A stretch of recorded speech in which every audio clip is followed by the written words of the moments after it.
house rebuilt, a heart renewed.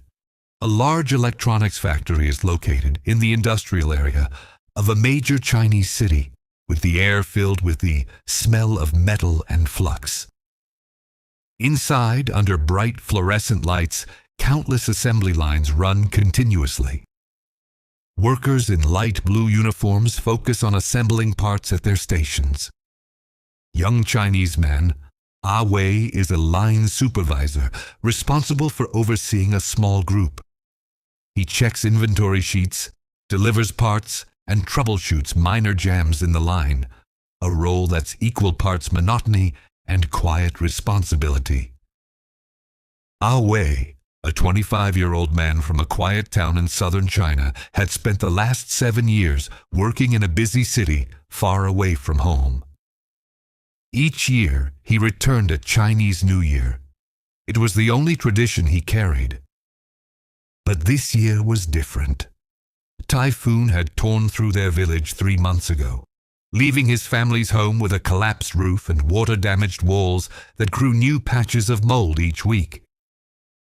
When his mother called, her voice thin with worry, Ah Wei had promised he would help rebuild. He counted his limited savings against the looming expenses. The numbers were cruel. Then his boss announced the company would pay triple wages during the spring festival, hoping to lure a few workers to stay and keep the shop open. So Ah Wei lied to his family for the first time. "Ma, I'm so sorry. The factory needs me during the festival. Critical production deadline. I can't come home this year, but I'm sending extra money soon. Please use it for the house." His mother's reply: "Ah Wei, we understand. Work is important. But we miss you. Don't work too hard. The house can wait." Ah Wei stared at the silent phone after every call, trying not to dwell on his guilt or the gnawing ache of homesickness. But it couldn't wait. Wei had seen the photos. His mother sleeping under 3 blankets because the damaged roof let in the winter wind, his father trying to patch holes with salvaged materials that wouldn't last another storm. No, the house couldn't wait, even if his heart could barely stand it. Ah Wei sits alone at a corner table by the window, watching lazy traffic outside as condensation collects on the glass. Despite the restaurant's warmth, his expression is tinged with loneliness, occasionally glancing at his phone for messages from home.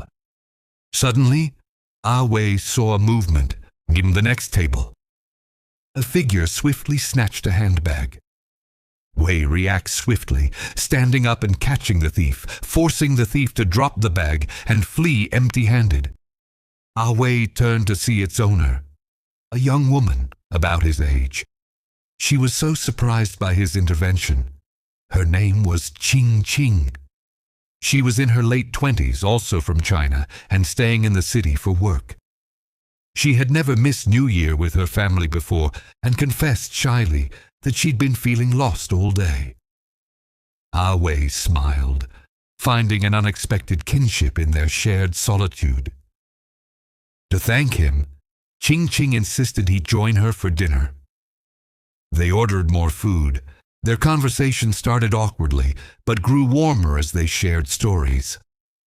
Ah Wei talked about his family's devastated home.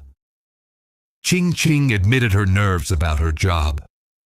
She was still junior at her firm, and this trip was both a test and a punishment for her earlier mistakes. Around them, the city sounded a muted, pale version of joy. But at their table, laughter eventually broke through the gloom. Ah Wei and Qing Qing began to meet after work. They wandered through lantern-lit parks. They discovered they both loved the same corny New Year TV shows and hated raw cilantro. Their shared meals became a small ceremony. They invented games, telling stories about strangers they saw on the street, guessing each other's favorite childhood snacks, competing to find the worst translation mistakes on restaurant menus.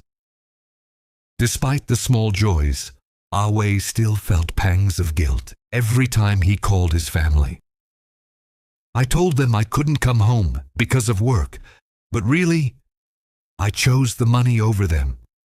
I chose to be here, alone. But Qing Qing reassured him. Call them and tell them the truth. Tell them you miss them. Tell them you're sorry. Tell them you love them, she said. Sometimes life is just disappointment, after disappointment, Qing Qing whispered. But sometimes it surprises you, Ah Wei replied, his voice steady for the first time in months. Maybe happiness isn't what you're looking for, but what you stumble upon when you least expect it. They watched at the night sky together, silent, but no longer alone. The months passed. Ah Wei sent most of his savings home, trusting his parents to rebuild. He stayed in touch with Qing Qing even after she moved to a different city. At first, messages were daily, gradually growing longer, more vulnerable. Soon, friendship tilted softly toward love.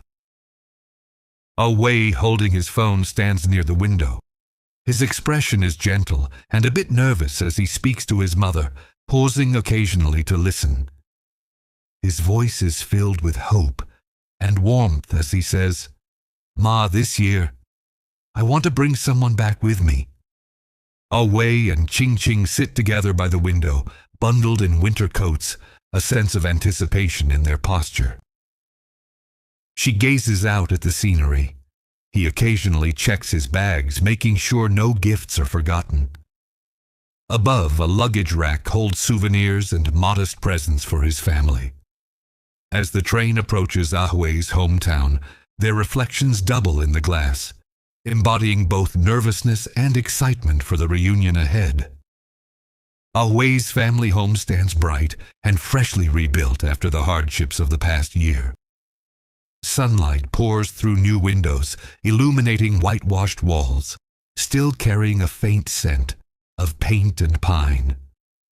Red paper cuttings and spring couplets decorate the entryway in celebration, their vibrant colors standing out against the fresh walls. The table fills with steaming dumplings, bowls of soup, and festive treats.